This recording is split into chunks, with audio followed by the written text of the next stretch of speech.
آئیے دوستو شروع کرتے ہیں ایک نیا سفر ایک نئی کہانی کے ساتھ۔ ایک دفعہ کا ذکر ہے، ایک بادشاہ کو 2 باز تحفے میں ملے۔ اس نے اتنے خوبصورت پرندے کبھی نہیں دیکھے تھے۔ بادشاہ نے دونوں پرندے اپنے ملازم کو دیے کہ وہ ان کی تربیت کرے۔ ایک دن ملازم نے بادشاہ کو بتایا کہ ایک پرندہ اونچی اڑان اڑ رہا ہے اور دوسرا پرندہ جس دن سے آیا ہے اپنی شاخ سے نہیں اڑ رہا۔ بادشاہ نے مملکت کے تمام معالجوں اور جادوگروں کو طلب کر لیا، لیکن کوئی بھی اس باز کو نہ اڑا سکا۔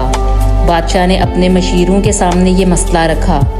گھنٹے دنوں میں، دن مہینوں میں ڈال گئے، لیکن باز نہ اڑ سکا۔ بادشاہ نے کسی ایسے شخص کو بلانے کا فیصلہ کیا جو قدرت سے گہری دلچسپی رکھتا ہو۔ بادشاہ نے اپنے مشیروں کو حکم دیا کہ کسی ایسے شخص کو ڈھونڈ کر لاؤ جو برسوں جنگلات میں گزار چکا ہو۔ اگلے دن بادشاہ باز کو محل کے باغوں میں اڑتے ہوئے دیکھ کر حیران رہ گیا۔ بادشاہ نے اس شخص کو طلب کیا جس نے باز کو اڑایا تھا۔ اس شخص کو بادشاہ کے سامنے پیش کیا گیا تو بادشاہ نے پوچھا، تم نے باز کو کیسے اڑایا؟ وہ مسکرا کے بولا، میں نے وہ شاخ کاٹ دی جس پر باز بیٹھا ہوا تھا۔ دوستو، ہماری زندگی میں آگے بڑھنے کے موقع بہت ہیں، لیکن ہم آگے بڑھنے کی کوشش نہیں کرتے۔ ہم اپنی آسائشوں سے قدم باہر ہی نہیں نکالتے۔